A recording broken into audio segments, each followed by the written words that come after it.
కచ్చతీవు ద్వీపం శక్తి వ్యాఖ్యలపై ప్రధాని నరేంద్ర మోదీ కాంగ్రెస్ డీఎంకేలపై విరుచుకుపడ్డారు. కచ్చతీవు ద్వీపం విషయంలో దేశానికి అన్యాయం చేసిన కాంగ్రెస్ కు మహిళలంటే కనీస గౌరవం లేదని దుయ్యబట్టారు. విద్వేష రాజకీయాలు చేస్తున్న డీఎంకే తమిళనాడు అభివృద్ధిని పట్టించుకోవటం లేదని ఆరోపించారు. ఈ ఎన్నికల్లో ఎన్డీఏకు వేసే ప్రతి ఓటు తమిళనాడు భవిష్యత్తుకు గ్యారంటీ అవుతుందని ప్రధాని మోదీ హామీ ఇచ్చారు.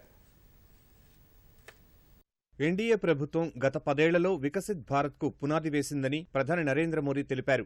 భారత్ ఇప్పుడు ప్రపంచ శక్తిగా ఎదుగుతోందని చెప్పారు.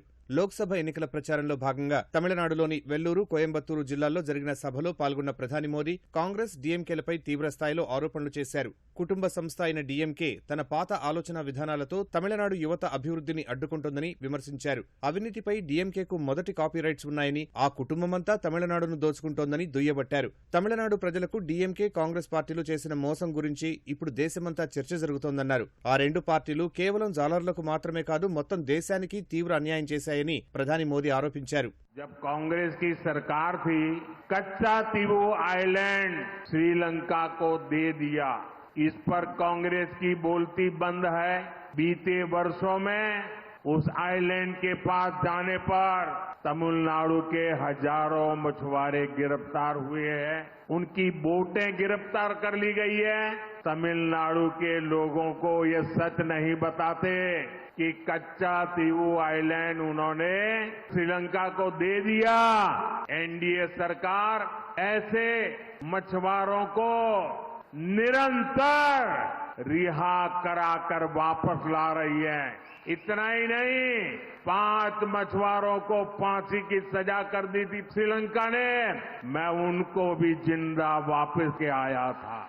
వెల్లూరు తర్వాత కోయంబత్తూరు జిల్లా మెట్టుపాలయం సభలో పాల్గొన్న ప్రధాని మోదీ అధికార డీఎంకే, కాంగ్రెస్లపై ఎదురుదాడి చేశారు. కాంగ్రెస్ డీఎంకేలు అవినీతి పరులను కాపాడేందుకు ముందు వరుసలో నిలుస్తున్నాయని విమర్శించారు. విద్వేష రాజకీయాలు చేస్తున్న డీఎంకే తమిళనాడు అభివృద్ధి పట్టించుకోవడం లేదని దుయ్యబట్టారు. ఎన్డీఏ ప్రభుత్వం కోట్ల మందికి ఇండ్లు కట్టించడంతో పాటు ప్రతి గ్రామానికి విద్యుత్తు సదుపాయం కల్పించిందన్నారు. 80 కోట్ల మందికి ఉచిత రేషన్ ఇచ్చినట్లు ప్రధాని మోదీ వివరించారు. కాంగ్రెస్ హయాంలో రాష్ట్రాల్లో ఏ పార్టీ అధికారంలో ఉందనే అంశం ఆధారంగా వివక్ష చూపిందని మోదీ ఆరోపించారు. లోక్సభ ఎన్నికల్లో ఎన్డీఏకు వేసే ప్రతి ఓటు తమిళనాడు భవిష్యత్తుకు గ్యారంటీ అవుతుందని ప్రధాని మోదీ అన్నారు.